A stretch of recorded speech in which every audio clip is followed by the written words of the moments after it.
Everyone dreams about the freedom of being a digital nomad, but here's what they don't tell you about the reality of being nomadic or even just being a global citizen. I've been a global citizen for the last 9 years, and I've been nomadic for the last 5 of those 9 years. There are definitely some pros, and of course there are cons to this lifestyle, but I personally see many friends, acquaintances, and even clients who opt to leave the nomad lifestyle after doing it for 6, 12, 18 months. While there are countless upsides to this lifestyle, there are quite a few downsides, many that I have firsthand experienced myself. Let's dive into one of the first things that I see that can be a little bit more negative about this lifestyle, which is burnout. Now, if you're working online, but especially if you're freelancing or running your own business online, it can be really difficult to keep that work-life balance, especially when you're newer to a nomadic traveling lifestyle. When I first started traveling, I was staying in a location for 1 week, which was way too quick of traveling.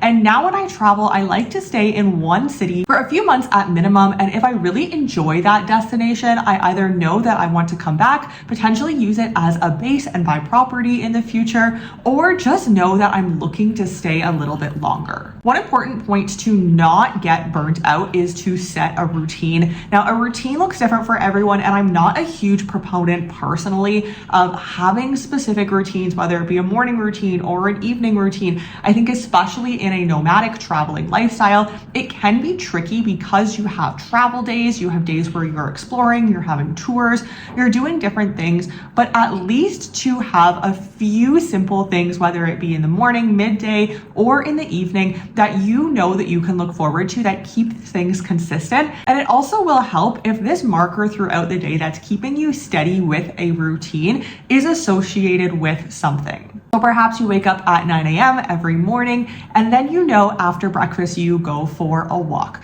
You do something that is important for yourself, not only important for your business. I do see this a lot, especially with some of our clients that we work with for relocation, where they're so business focused since it is online. You can do it from anywhere in the world. It's very easy to not only get burnt out of the business, but to get burnt out of the lifestyle in general. Now, this leads me into point 2, which is the fact that it is not a vacation. The nomadic global citizen life is certainly not a vacation. And if you're looking to do it long term and you're looking to live sustainably as a global citizen or as a digital nomad for years into the future, it's really important to go into it with the mindset of this is not a vacation, it is a lifestyle. When I first started traveling after transitioning out of a 9-to-5 office job, I really went into the nomadic lifestyle, understanding that I was not on vacation and that I had to, going back to the first point, have that routine and have boundaries around what I was doing online, but also having a routine around working. I'm not in a new city to travel and to simply explore. It's not a holiday. And that's also why I like to be there longer term. I found when I was in destinations for a few days or even 1 to 2 weeks, it's too short and you really want to condense everything into the time that you have there. But if you're spending anywhere from a minimum of 1 month to around 3 to 6 months, you know that you have the time to explore and also the time to meet locals and make friends with locals so that you can really understand what some of the best things to do in this new country or city are going to be, and you're not rushing, while at the same time that could be at the detriment to your business. So next up, we have community. Now, I would say community is one of the top 2 reasons why I personally see most nomads and global citizens leaving this lifestyle, maybe leaving it altogether or transitioning into a more slow-mad lifestyle with bases around the globe. It can be really difficult to find community, and not only find community, but find community around the globe in different cities that you connect with. I will say throughout my many years of traveling, throughout my almost decade of traveling and being a global citizen, nomad, and an expat, I have certainly not found a lack of others who are residing in the same city as me at that time and who have somewhat similar interests. But just because you are in the same place does not mean that you are going to connect with these people. I highly recommend utilizing Facebook groups, WhatsApp groups, even meetups on platforms platforms like Internations or Meetup.com, where you can join specific groups that are like-minded individuals. I've personally found that going to socials or going to language exchanges are great for an evening of conversation and getting to know people, but a lot of the time those conversations and connections don't make it out of that evening, simply because there is a plethora of people there with many different interests from around the globe, but you're simply there because you're an expat or a digital nomad in that city, and a lot of the times that's not simply enough to sustain a long-term friendship.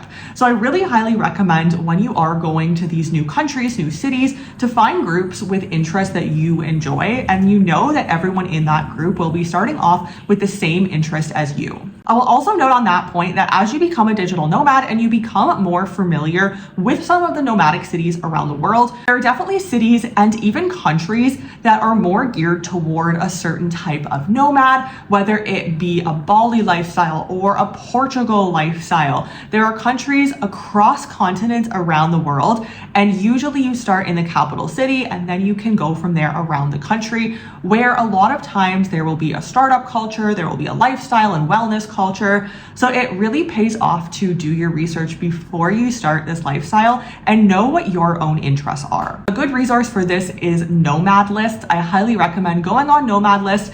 It isn't always the most up-to-date, I find, but it does give you a good baseline of what you can expect from each country, and it really does a great job at comparing essentially every single lifestyle aspect of countries and cities. So we are on the Worldwise Capital channel after all, so of course we have to talk about having diversification and giving not only yourself but also your business options and diversification.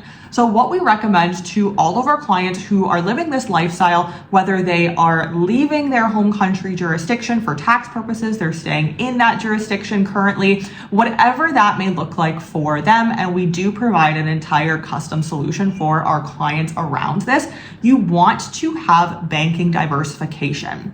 We say this all the time to our clients, but even in the last 8 to 12 months, we've seen in some very beneficial tax jurisdictions around the world that we work quite heavily in, we've seen a lot of the banking and compliance become a lot stricter. Now, as I always say to our clients, this is not a bad thing. This is a good thing that banks are becoming stricter and more selective with who they are accepting, but it does mean that you have to have the right profile for your application in order to start the process of opening a personal bank account. So depending on where you are from, you may be able to keep banking in your home country. Typically, we recommend against it if you are looking to leave your home country's tax jurisdiction. But regardless, you want to make sure that you have diversification in banking, and that means that you have bank accounts in different countries around the globe. Now, 2 bank accounts is fine as a starting point in 2 different countries around the world, but we really recommend having 4 to 5, even more than this if at all possible,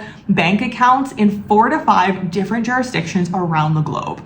I personally have 20 plus accounts in around 10 to 12 different jurisdictions around the globe. I will say for the average individual, this is likely too much, simply because of the fact that at a certain point it becomes too much to manage. You have to have minimum amounts in these accounts, and then you have to have transactions every 1, 3, 6, or 12 months, depending on the account, or the account can get shut down or slapped with additional fines. So at a certain point, it does become too many accounts, and I know this from personal experience, but you really want to make sure the accounts that you are opening, you're selective with, and that they are solid financial institutions.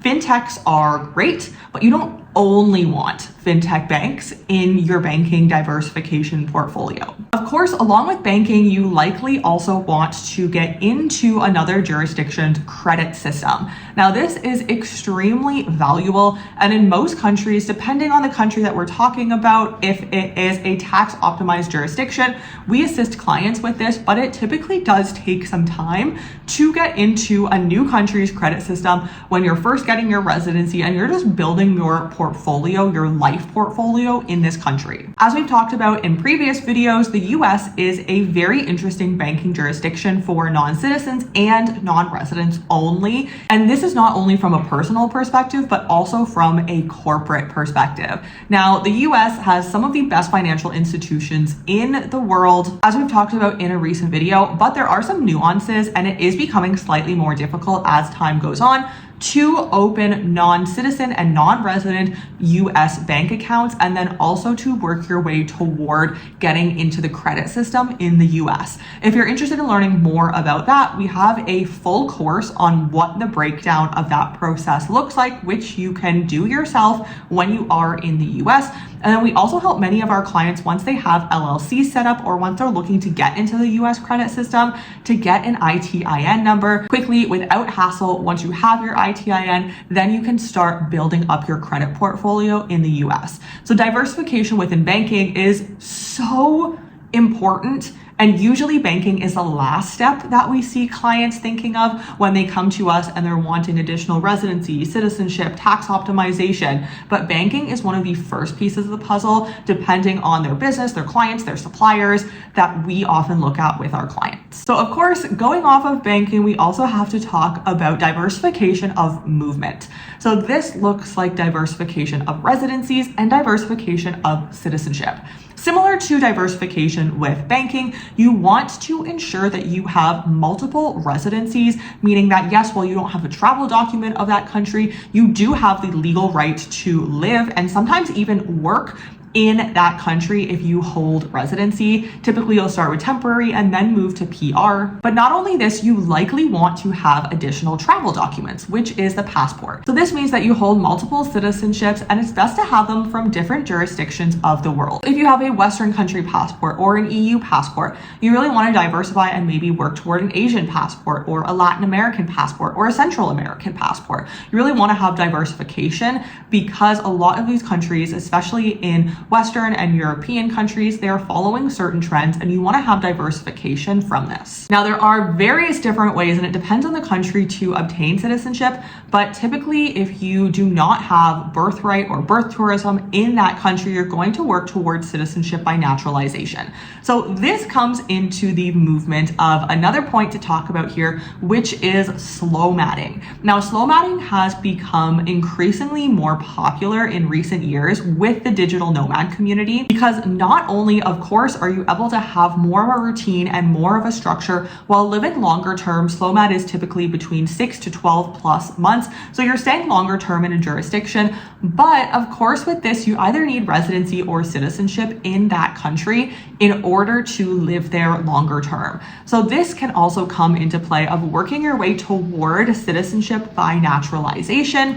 You can first obtain your residency and have the legal right to live and to stay in that country, and then work your way toward naturalization in time. Most countries, it's typically between 3 to 10 years to naturalize. That just depends on how you qualify for residency, how you could potentially qualify for citizenship, and what the rules in that country look like.